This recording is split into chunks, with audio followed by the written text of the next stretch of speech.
Have you ever felt like no matter how much you pour into your homeschool family, there's still conflict and misunderstandings and disconnect? Trust me, I've been there. I know from experience too, though, that you can do something different both for yourself and for your kids. You can transform your homeschool family experience. It isn't easy. It's not overnight. It's not a magic wand experience, but it can be done. And no, you don't have to have it all together to start.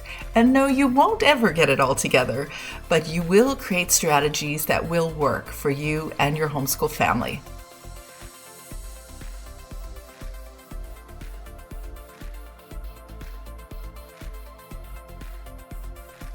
If we haven't met, I'm Teresa Wiedrich. I'm a certified life coach and graduated homeschool mom of 4 kiddos, and I've learned to navigate the messy, beautiful process of this homeschool mom life, and specifically of building healthier relationships, starting right at home. Growing up in a high conflict family, I didn't have the tools for connection or conflict resolution. But over the years, I've discovered how to create harmony in my home, even with the everyday challenges of homeschooling.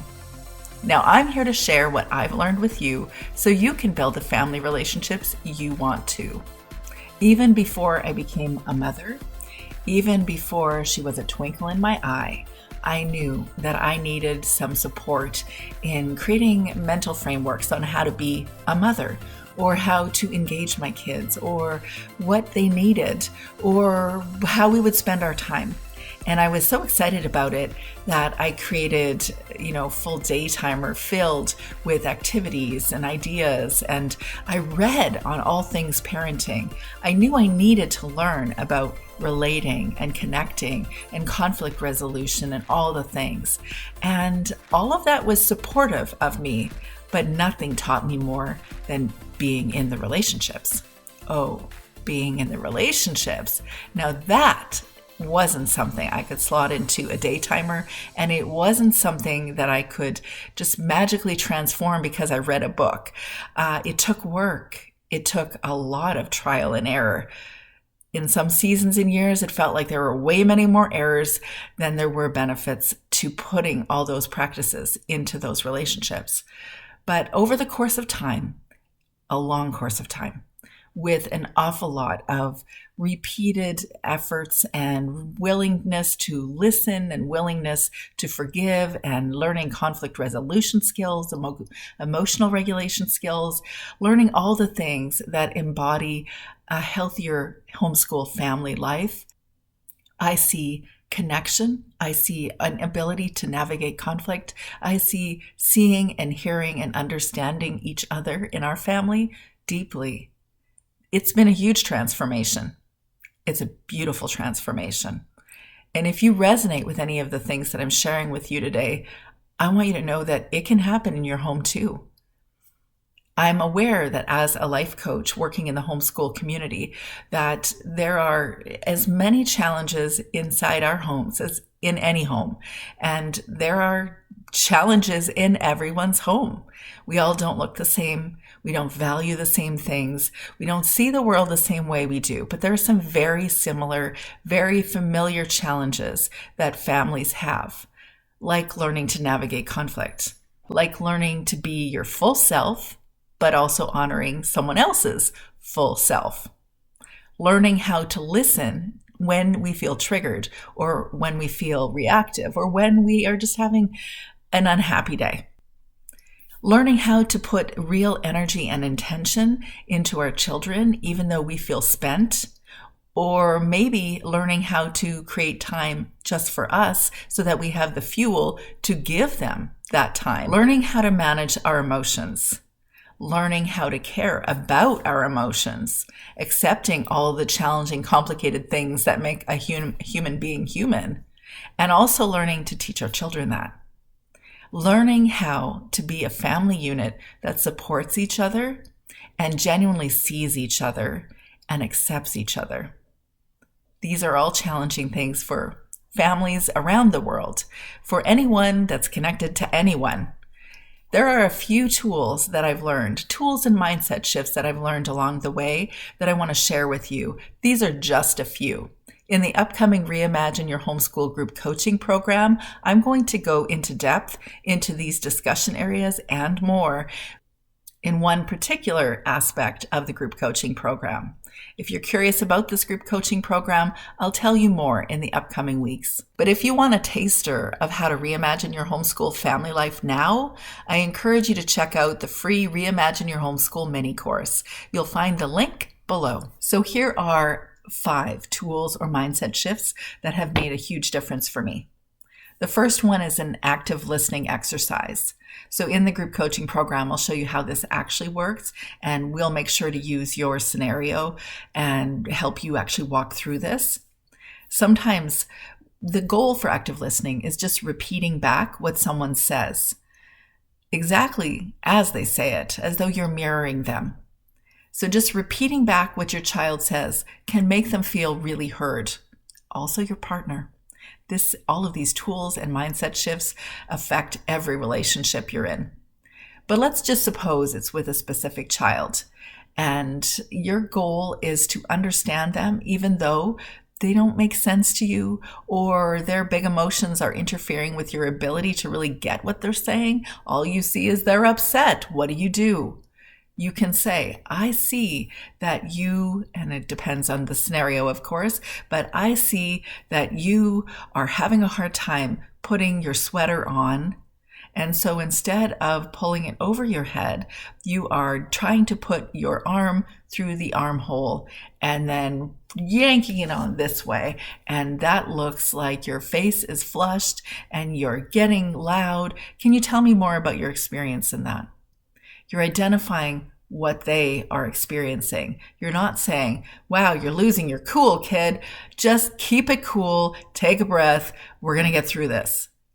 Instead of making a judgment about what they're doing, we can let them know what we see. And if they use specific words, we can repeat back exactly what they say. When we do this, we make them feel heard. It isn't a quick fix, but it does show them that they matter. We can also incorporate conflict resolution techniques. A very simple approach is to use I statements like, I feel upset when you slam the door. It helps the other person understand you and your feelings. It's not blaming. It focuses on potential solutions. When you practice these I statements with your partner, you are able to teach your kids the one thing that every homeschool child gets: an audience to a significant relationship and how to engage in that relationship. You're teaching your children conflict resolution skills. You're teaching your children how to show up for each other. You're teaching your children everything about how to relate 101. And if emotions get the better of you, like they do for all of us, don't be afraid to ask for a redo. You can just say to your partner or to your child, I'm sorry, that's not how I wanted to speak to you. That's not what I meant. Would you please give me a redo? Can I redo this over? And then try again. The third tool you can incorporate is emotional regulation skills. There's a variety of ways to do this, but simply put, you could begin to identify how you feel by spending time journaling or doing mindfulness exercises. This was a game changer for me. I learned that I could put into my phone a message reminding myself to stop and to listen to myself, to put my hand on my heart, to take a deep breath and ask myself, how are you feeling? What's been going on for you today? Just listening to myself and paying attention to my emotional climate was a game changer. Taking time to process my emotions at times, recognizing when I'm too heated and I need to walk away, take a pause until I can calm down and feel okay in my body again, helped me show up with more patience and presence. And just so you know, it took me a good long time to figure out how to do that and when I needed to walk away before I reacted. All of these skills, all of these tools, all of these approaches to addressing family harmony take time.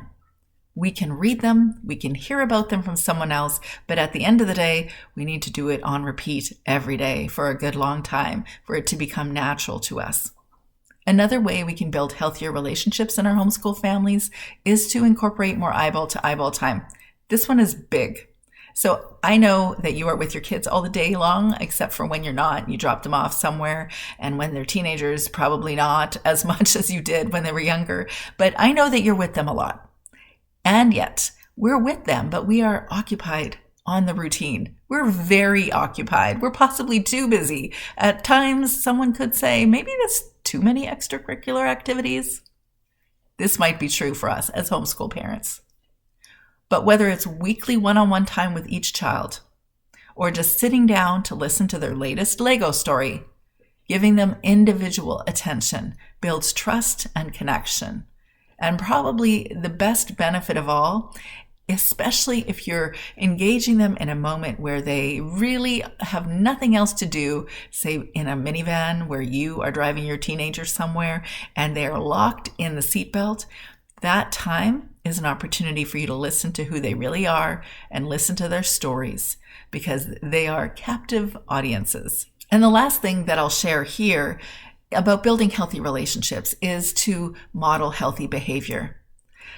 We all know that one. I know we know that one. And it has a giant impact, everything that we're doing, in how we relate with others on the phone or how we relate to others in our homes. We are influencing how our children are experiencing relationship and how they should show up in relationship. But I want you to know this. We all mess up. We all do things that we regret. We all engage in ways that we say, that wasn't my best self showing up. No, that was definitely not my best self showing up there. So what do I do about that? Do I self-shame? Do I tell myself, you're the worst mother ever, you're the worst father ever? Or do you be honest about yourself, be honest about your mistakes and say, you know what, this is a pattern I'm seeing in myself. I haven't been engaging this thing well. I haven't done enough research to really explore why I'm challenged by this. Being honest with ourselves has more value for our children and for ourselves than trying to be perfect ever will. And here's the most important mindset shift that will benefit you in building healthier families. It's to focus on connection over correction. When you prioritize the relationship, the connection that you have with that child or with your partner, instead of saying, you're wrong in these things, you should be doing this differently, you aren't measuring up, I need you to follow as I've asked you to do. When you prioritize connection, correction tends to follow more naturally and definitely eases the tension in our homes. So here's my challenge to you. What's one thing from this video that you're going to try in your homeschool family this week? Maybe it's spending that 5 minutes of eyeball to eyeball time with each of your kids, or just one child this week. Or maybe it's practicing an active listening exercise. Let me know in the comments below, and I'd love to cheerlead you on. And if this video has been an encouragement to you, would you send it to another homeschool mom who might need a little boost today too? Let's build each other up. Oh, and don't forget to like this video, subscribe to my channel, and hit the bell so you don't miss the next video. Together we can reimagine our homeschool family lives. You got this, girlfriend.